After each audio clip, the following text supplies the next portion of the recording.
There's a word in the entrepreneur community that drives me absolutely crazy. Hustle culture. Doesn't make any sense. A lot of entrepreneurs will brag about how few hours they sleep, all the productivity hacks and tricks to keep themselves more productive. And it just doesn't work. There's an entrepreneur online called Gary Vee who professes this. You can all go home and hustle more. And the reason I push hustle so much is because it feels like the most controllable thing to change the outcome of what disappoints you. There's nothing wrong with hard work. I believe in hard work, but hustle is just half the equation, if that. Exerting a little bit of energy in the right direction is way better than hustling your ass off and going the wrong way.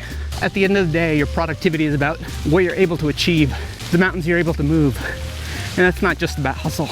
You have to work hard if you want to accomplish anything, but it's not just about working hard. It's about the direction that you're going. If you lack vision, if you lack direction, you're just hustling in the wrong direction. And oftentimes when you're grinding, when you're doing 15-hour days, you have no idea where you're going. Hustling all the time doesn't make any sense.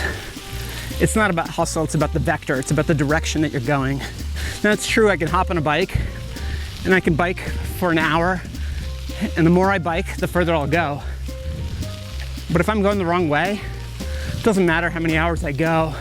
Hustle culture doesn't spend enough time talking about direction, about vision, values, and where you want to get. Maybe biking's the wrong analogy. Maybe it's more like sailing, where you constantly have to reevaluate your direction. You constantly have to adjust your sail. If you want to be successful, there's only two things you can control. You can't control where you were born, you can't control your family or where you grew up. You can control how hard you work, and you can also control the direction that you go. And while hustle culture tends to focus on hustle and how hard you work, the more important thing to think about is the direction that you're heading. If you can pick the right direction, a little bit of effort in the right direction is better than hustling your ass off and heading backwards. Why do you want to start a business? Why do you want to do the things that you want to do? What kind of impact do you want to have? Is it just to make money? Money's nice. But once you've made money, then what? If you spend time on your values, your vision, your why, then you're not hustling. You're building your reality. I'm Raiz. I talk about entrepreneurship, design, and technology. I'll catch you on the next one.